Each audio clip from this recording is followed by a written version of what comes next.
Hey guys, today we're doing predictions for UFC on Fox 22, Vanzant versus Waterson. Going into this event, I'm currently number 326 in the world on UFC fantasy for the year. My goal is to finish in the top 500. If I accomplish that, that'll make it 3 years in a row. I think that'll be pretty cool, something I'm proud of. So I'll keep you guys updated on that, and I still need to do a video showing you guys the results of my picks for every event, since I think UFC 205 and all the events before that I've gotten the results of my picks out there in one video or the other, but still need to do that video, just trying to find the time. Hopefully I can do that before this event, or if it's after, I'll include the results of this event in there. And I'm going to try to start doing short recap videos after each event, just showing you the results of my picks and maybe quickly recapping the event, giving my thoughts. So that's hopefully something that'll be coming soon for me. And then by the end of the year, I'll show you my final ranking and maybe do one video just showing the results of all of my picks for every event from the year, just to get all the evidence in one video. But yeah, after this event, there's only one more for the year, UFC 207, and I'll try to have my predictions out for that, hopefully within the next week or so. But yeah, I'll keep you guys updated on my ranking. All right, follow me on Twitter. My link is in the description, at MMA Breakdown 0. And there I usually tweet out my UFC fantasy ranking after each event.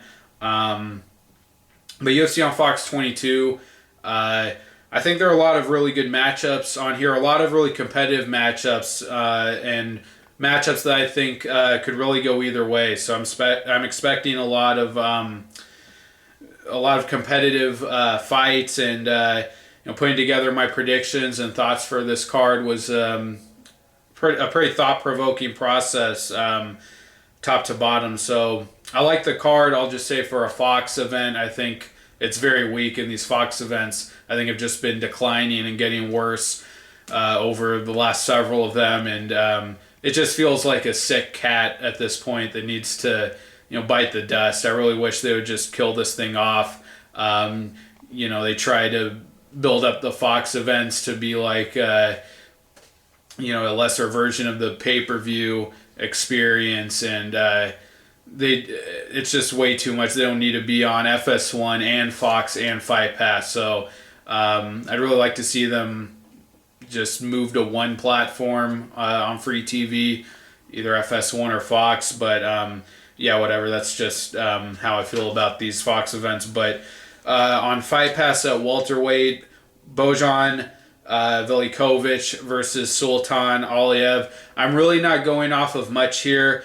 Aliev got knocked out in the first round against Kenny Robertson. I think that was 2.5 years ago at this point, and or maybe a year and a half ago. Not quite sure. But Bojan Velickovic has had two pretty mediocre performances. Fought to a draw against Michael Graves, and before that had a very uneventful fight against Alessio Di Chirico, where both guys looked like they just could not find their range and just wanted to strike from way outside, and were just whiffing on their strikes all night.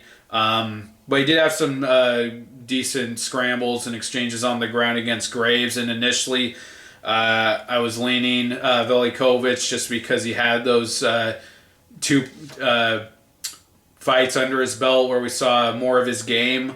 But I'm actually going to go with Aliev here, just because Velickovic doesn't seem to have a defined game, and getting knocked out by Kenny Robertson, especially in hindsight, is not a good thing at all, especially after that horrible fight he had against Juan Carnero. But I'm not, for this one, I'm not going to follow the line of thinking that just because Aliev got knocked out, and maybe a knockout that was a bit fluky against a not very talented fighter, that that means that he's not a good fighter or doesn't have the better skill set here. Velickovic just doesn't seem to really have a very defined game, and against a very green fighter, a guy who seems to be a low-level fighter himself, in Alessio Di Chirico, he just did not look good on the feet. So I'm going to go with Aliev, has the Sambo background. And again, it's really not going off of much, kind of guessing here, but that's the pick I'm going to make, Aliev. All right, at flyweight, Hector Sandoval versus Freddie Serrano. I think a lot of people are taking Sandoval here because Serrano is still very green, and that was really exposed. His lack of experience was really exposed. In his fight against Benoit, just seems like he can't really put his MMA game together. But I was actually really impressed with his takedowns and his wrestling and athleticism in that Benoit fight. He did gas. He cannot transition well between striking and grappling, and Benoit was really able to blitz him a few times, and Sandoval seems to be the same kind of fighter. Really tried to bring the heat to Wilson Heiss very early in their fight. But once Heiss got Sandoval to the ground, it was over. He had his way with him. Sandoval did reverse him, I think, initially, but Heiss took his back again and choked him out. And Serrano, he's an Olympic caliber wrestler and had some really big slam takedowns against Benoit. He had some good moments of good control on the ground, and really seems to be kind of a freak athlete. I think is one of these guys, kind of like Yoel Romero, that is old, definitely up there in age, in his mid to late 30s, but is very young in MMA years, to the point where he still has he can still develop fight to fight at this late age, because he's still so green and is still learning. So I expect an improved Freddie Serrano. I like that wrestling game. Wilson Heiss, a very good grappler, but other than Scott Jorgensen, he's not a guy who's just been tearing through guys, taking them down and submitting them in the first round. So for him to do that to Sandoval, to me, says that Sandoval's not great on the ground. So I'm going to go with Serrano to win a decision here with his wrestling and grappling. At bantamweight, great matchup, Eddie Wineland versus Takeya Mizugaki. Initially, I was feeling Mizugaki here. Wineland had a great kind of rebound performance in his last fight against Frankie Saenz. Before that, had that really bad showing against Brian Caraway, where he got outstruck and outworked and just seemed very gun shy, never let his hands go, and couldn't find his range. So I was thinking that Mizugaki, being the more aggressive fighter and the guy who's willing to come forward and fight in the pocket and go for takedowns, that he could outwork Wineland and just beat him on volume, being more scrappy and aggressive. But Mizugaki, I think his age is just catching up to him. I don't think he's as durable at this point as he used to be, getting finished by Cruz, getting destroyed by Garbrandt in his last fight, and getting finished by Sterling. And those are definitely all, at least Cruz and Garbrandt, elite fighters, dangerous fighters. But I think Wineland, he absolutely has the power advantage, and he has the striking technique advantage. So I think that Wineland is going to kind of do the same thing he did to Saenz. He's going to pick off Mizugaki from distance, keep him on the outside, and then open him up for some of those big kill shots. And Mizugaki could outwork him. That wouldn't surprise me. Really scrappy guy, but just on a technique level, Mizugaki striking doesn't compare to Wineland. So I think Wineland can build off of that performance he had against Saenz. And I expect him to just be the better striker at range, be a more technical striker, and definitely the more devastating one. So I'm going to pick Wineland by late finish. I think he's going to knock out Mizugaki in the third round. Moving to the FS1 prelims. A women's bantamweight, Leslie Smith versus Irene Aldana out of Mexico, making her debut. Haven't seen any tape on her. From the analysis I've heard from Zane Simon and Connor Rebish from MMANation.com, I always listen to their show for debuting fighters, and I don't automatically go with the fighters they pick. Sometimes they pick different fighters, but I listen to their analysis, then assess and make my own pick based on what they say for the debuting fighters, because I don't watch tape. And what they basically said was that Leslie Smith should have that veteran advantage, being the more aggressive fighter. If she's able to make it a brawl, she could beat her on volume and aggression, basically out-brawling her, but they thought that Aldana had the power advantage. I'm not sure. I'm not sure who I'm going to take here yet. I think I'm leaning Aldana because Smith. Maybe I'm going to take Smith. While she doesn't have great wins in the UFC, she was tough against Jessica Ai. She fought Kaufman to a decision, showed that she can really overwhelm a fighter who can't match her pace against Jessamine Duke, and then got destroyed by Cyborg. So if Aldana has the striking technique and the power of someone like Cyborg, I could see her running through Smith. But if she doesn't, then I think Smith could take a decision. I don't know. I might take Aldana. I'm undecided on this one. I'm not going to make a pick right now for this one.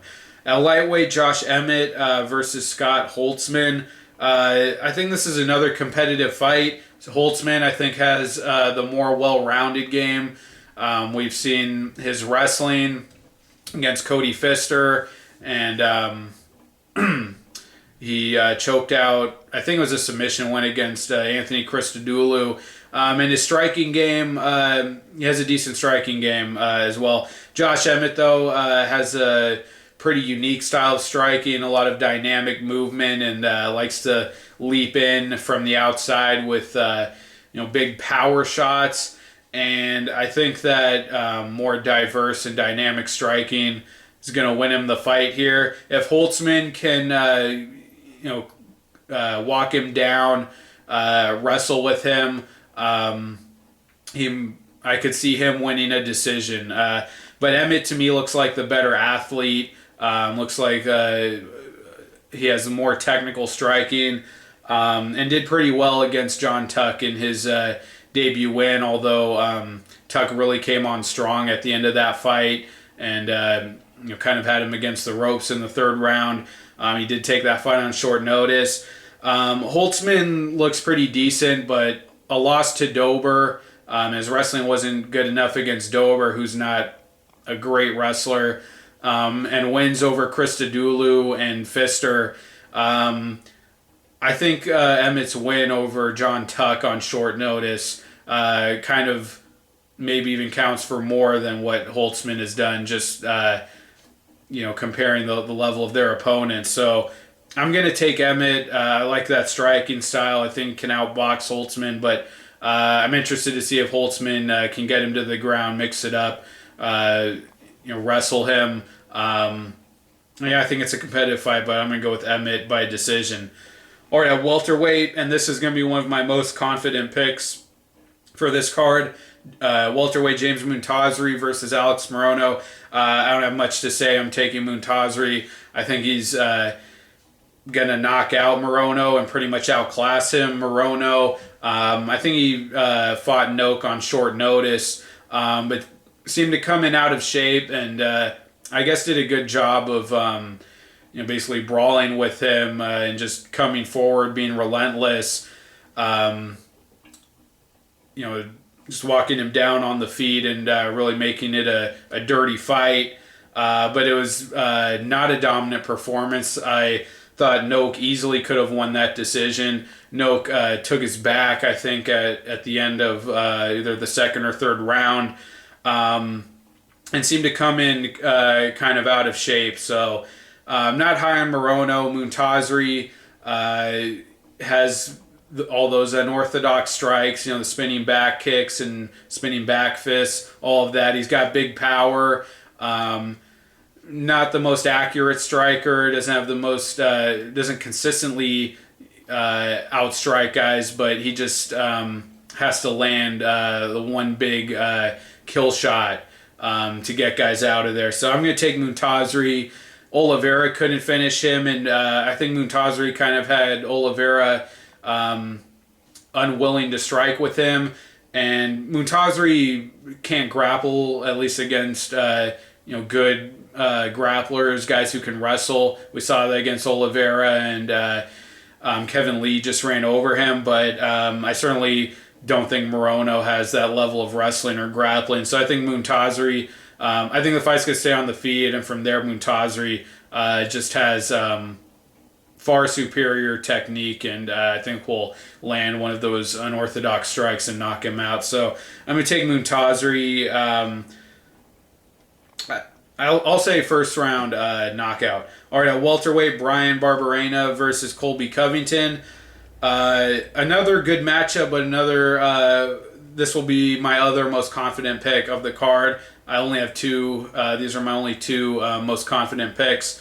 But I have to go with Covington here. Brian Barberena, I counted him out against Northcutt and Warley Alves, and proved that he's just a really tough, gritty guy that is not easy to put away. You can't just overwhelm with volume and pressure. Seems to be hard to hurt.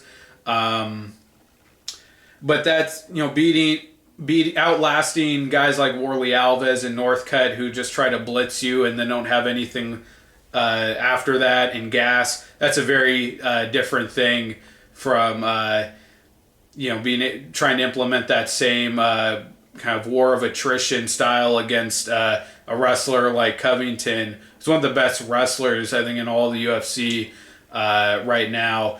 Who's a great athlete, can get the takedown easily, and just has relentless ground and pound. Is adding submissions to his wrestling game. Covington's been looking great lately. The only way that I would see Barberena winning this fight is if Covington gasses, which should not happen. Finished both of his last two opponents in the third round, Mounier and Griffin. So yeah, Covington should have great cardio. And I just don't see Barberena being able to stop the takedown. I think he'll be able to make it a tougher fight than either Mounier or Griffin did. Fight off of his back, maybe get back to his feet more often. But Northcutt blitzed this guy, try to get him to the ground. I think briefly did in that fight. So an amazing wrestler like Covington. Against a guy who's not a great athlete in Barberena, I think he should pretty much just dominate him. So I'm going to take Covington. I could see him getting a finish. Barberena is super tough, so maybe a decision. I think I'll take Covington by decision, but I wouldn't be surprised if he's the first guy to break Barberena. All right, at featherweight, Cole Miller versus Mizuto Hirota. I'm going to take Cole Miller. Mizuto Hirota, I just think, especially looking back on his opponents, is not UFC level. Teruto Ishihara, who was just dominated by Artem Lobov, looked very good against this guy, and that was probably Ishihara's most complete performance. They fought to a draw, but Ishihara looked good on the feeds, outstriking him, and had success. I think stuffing the takedowns, and from what I remember, I think got him down a few times. Hirota had a previous stint in the UFC, lost I think 2 or 3 straight to Rodrigo Dam, Hanayaya. I do remember him getting that brief kind of omoplata sort of submission on Yaya. Kind of a weird moment, but other than that, had a completely forgettable UFC run. And Cole Miller should just have a far deeper skill set than that. But Cole Miller is extremely inconsistent. Against Sam Cecilia, his striking looks amazing. Really uses his length well, shows a great jab. And then Alex Caceres will go out there and completely outstrike him and just throw him on his back. And that's the one area where I could see Miller losing this is on his back. And I know he's, a really well-respected submission artist. But the guy is content to just lay on his back and he can be held down. Literally knocked out Manny Gamburian. Should have been a TKO.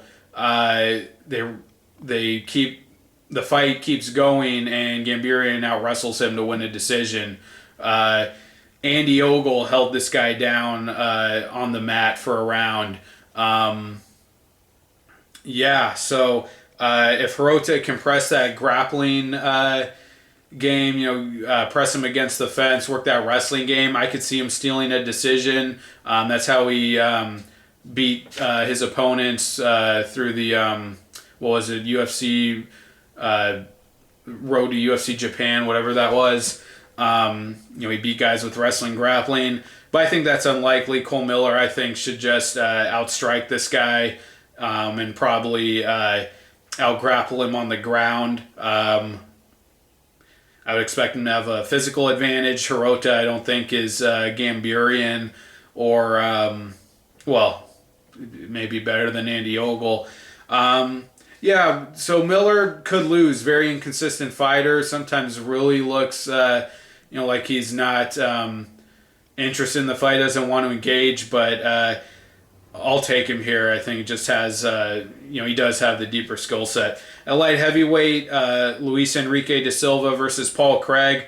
Don't know who I'm taking in this one yet. I haven't heard Zane and Connor's analysis for this fight. I would assume that they're going to go with Enrique da Silva. Looks like a strong prospect.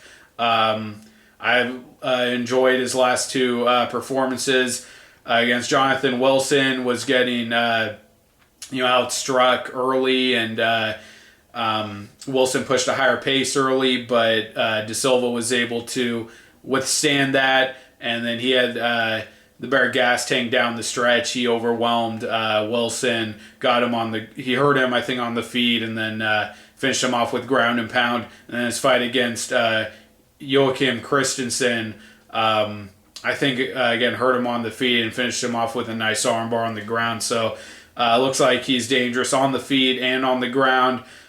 Some new blood in the light heavyweight division. Looks dangerous. I like him. Looking forward to seeing more of him, but I haven't seen any tape on Craig, so I can't make a pick right now. All right, at welterweight, onto the main card, Alan Jouban versus Mike Perry. This might be kind of an upset pick. I don't know how many people are feeling this way, but I'm taking Perry. And I could definitely see him losing the fight. Jouban definitely has a wealth of UFC experience at this point. Much more significant experience and a much higher level of opposition than Mike Perry has faced. And Jouban can be dangerous. He's a really creative, wild striker. He can be reckless. I don't think he's been so reckless in his last couple of fights. Got off to a strong start against Muhammad and then just seemed to fade. And against O'Reilly, made quick work of him.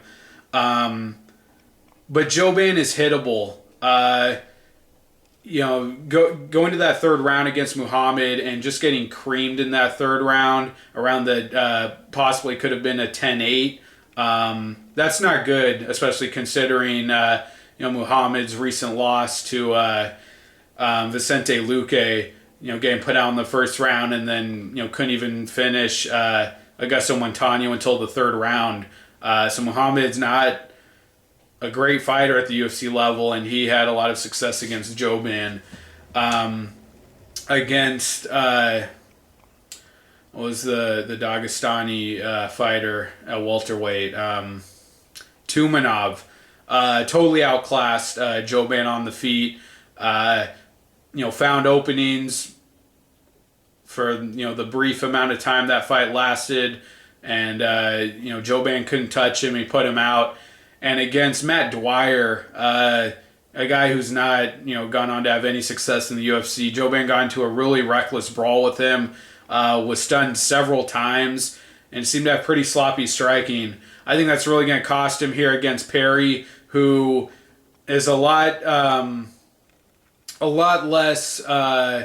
less tools on the feet than Jouban, but is so good and so honed in on what he wants to do, and that's closing the distance, coming down the middle with a big overhand or big cross, and he's got big power. We saw it in both of his last fights, Hyun-Gyu Lim and Danny Roberts. I think he's going to put Jouban out, as hittable as Jouban is. I guess he could catch Perry, but I don't really see that. Perry was hit cleanly a lot by Danny Roberts, showed to have a great chin. And he's just so tough and so dogged and determined, really gets into these wars and, seems like he can take a lot of damage and really doesn't stop coming until he gets that knockout. And, if Muhammad could survive until the third round and then just cream Jouban in that third, I think Perry can do the same thing. So I'm taking Perry by knockout. Maybe third round. I could see it happening early too. And again, I could see Jouban winning. He should have a better overall kickboxing game. We saw that in the Worley Alves fight. He's got pretty good cardio too, but that power of Perry and Jouban's hitability, I have to take Mike Perry. So I'm going to take him. I'm going to say by third round knockout. All right, at bantamweight, Uriah Faber versus Brad Pickett. I'm going to take Faber. I think he has more ways to win. I think athletically, he's in a lot better spot at this point in his career than Pickett. But Faber can absolutely get knocked out in this fight. I've said it for a long time, ever since that Barral fight. Faber, not only his athleticism has been declining, but especially now that he's getting up there in years, his lack of striking technique has really been exposed. And you saw in the last fight against Rivera, just could not win a boxing match with this guy. Alex Caceres, is outstriking him. Jorgensen in their fight, I think went to the third or fourth round, and Jorgensen started, taking over on the feet. So I think Faber can blitz Pickett early, hurt him, or take his back, take his back standing like he's done so many times and submit him. And that's how I am going to take him to win this fight, by submission. But if he goes in there trying to box with Pickett, and especially if he goes into a second or third round as a striking match, then I would not be surprised at all. I'm not joking if Pickett knocks him out, because Pickett is a really underrated boxer. We saw it against Thomas Almeida, a young fighter who's a lot more athletic and has more striking technique than Faber at this point.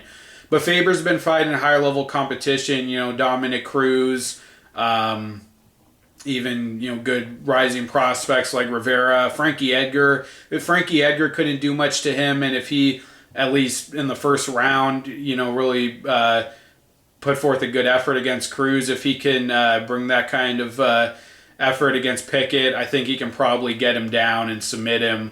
Pickett really struggled against Francisco Rivera.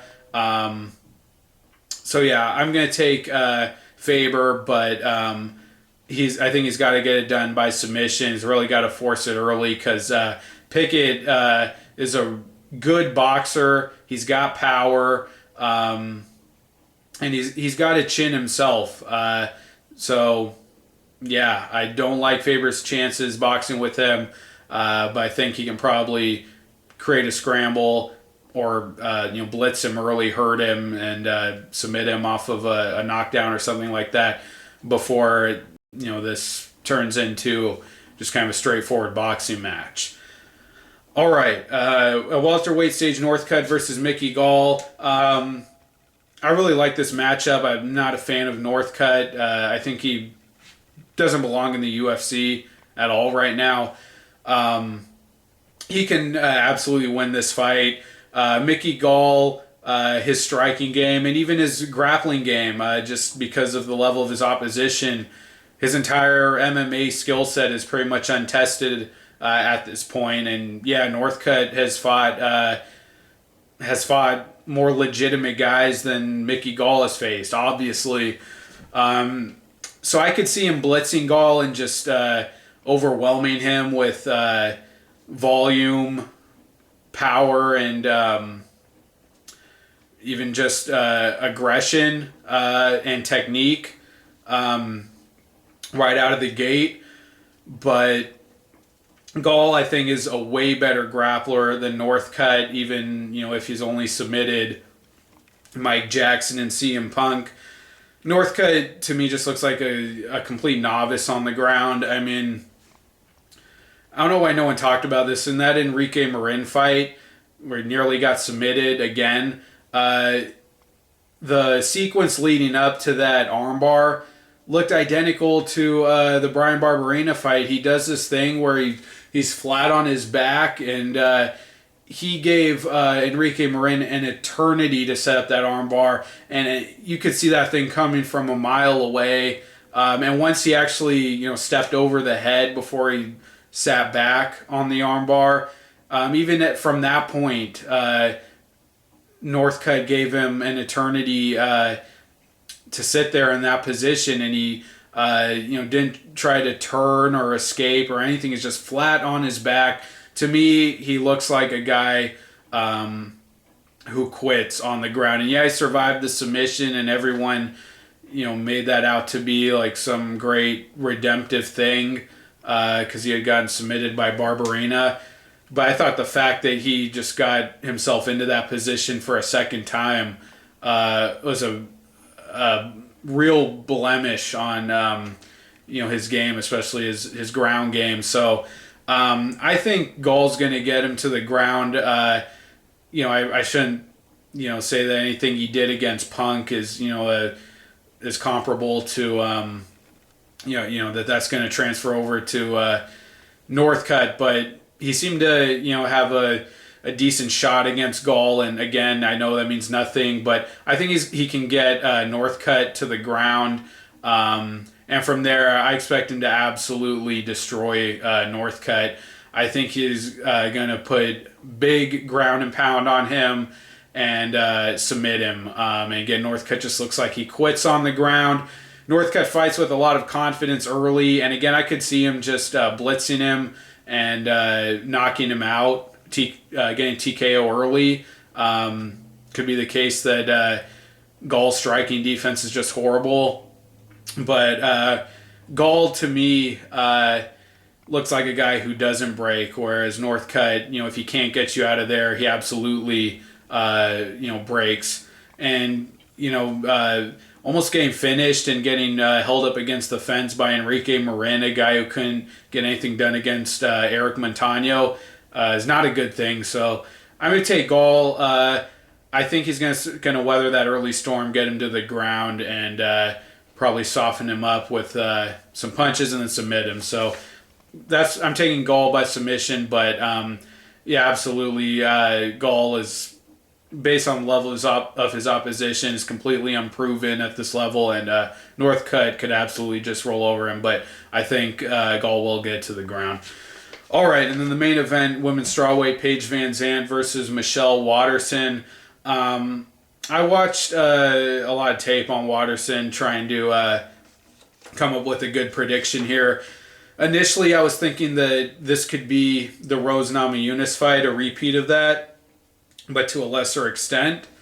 Waterson with her karate background, she has a pretty effective distance striking game, but she's really reliant on that front kick and kicks in general. And I think that's going to give Vanzant the opportunity to take her down off of those kicks. And watching some tape on her from Invicta, she gets put on her back and gets put in some bad positions and pretty often in a lot of her fights against Lacey Shuckman, and I know that fight was 2012, I think. But she got put on her back, or had her back taken in that fight. And we know Paige Vanzant is in that Felice Herrig fight proves she's a great scrambler, can really shut someone down who is more willing to look for submissions than maintain positional control. And in the Tiburcio fight that she lost 2 fights ago, which no one seems to be talking about at all, I saw kind of an opponent that can do the same things Vanzant could do. She had a forward pressure boxing game. She was able to move Waterson back into the cage. She was able to get her down, and Waterson had some success on the ground, but Tiburcio in the end submitted her off of a guillotine, and before that, was able to get on top of her and hold her down, control her. I think Vanzant can do those things. I think Vanzant can come forward. She's very aggressive. What she lacks in striking technique, I think she can make up for with aggression and pace and grappling. So I think she's going to move Waterson back. I think she can, she can work her over in the clinch, hit some takedowns. But I think it's a competitive fight. Vanzant still lacks striking technique, at least against better opposition.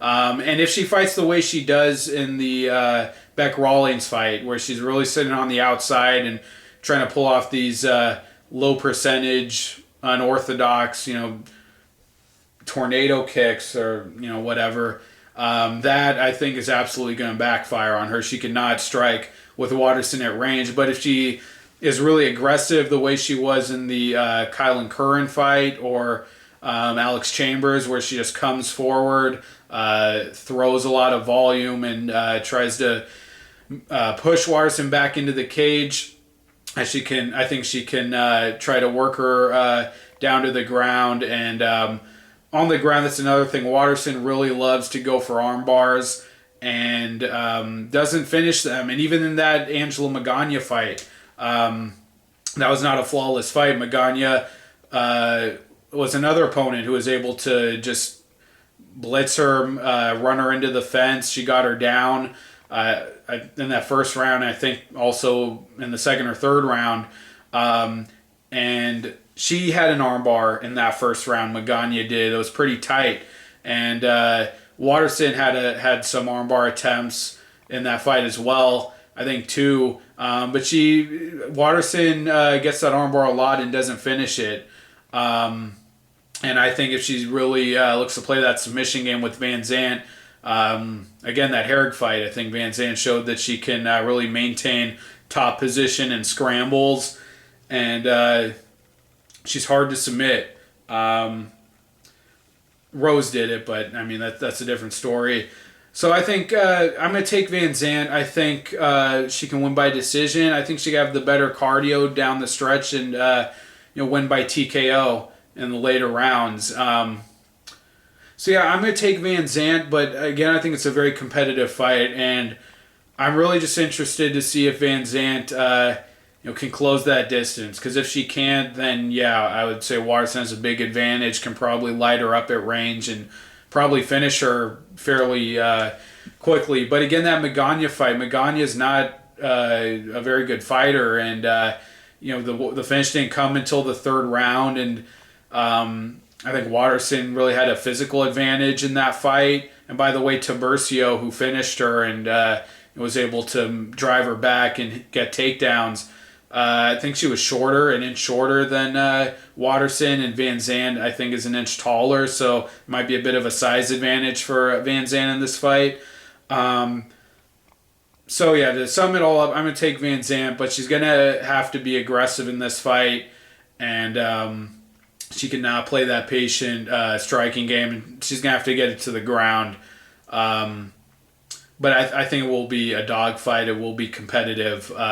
But I think Vanzant will just outlast her and take over those last couple rounds. Another thing, the Namajunas fight, I think that's a very different matchup for Vanzant. It was than Waterson is.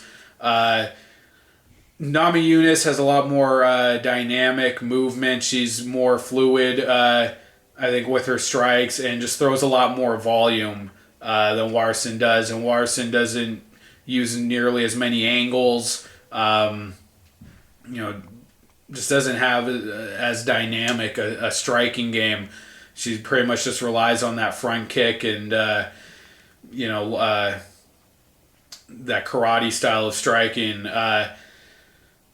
So I'm going to take Vanzant. I think there is a big skill deficit for her to make up here, but I think the style matchup favors her more. So I'm going to take Vanzant, but Waterson, like I said, she is skilled, and I could see her, just totally picking her apart at range and even getting her to the ground. She has good judo throws, could throw her onto the ground and submit her, but I'm going to take Vanzant. All right, those are my predictions for UFC on Fox 22. Thank you for watching, guys. Remember to follow me on Twitter at MMA Breakdown 0. I'll keep you updated on my UFC fantasy ranking, and I'll see you guys soon with predictions for UFC 207. Take care, you guys. See you later. Bye.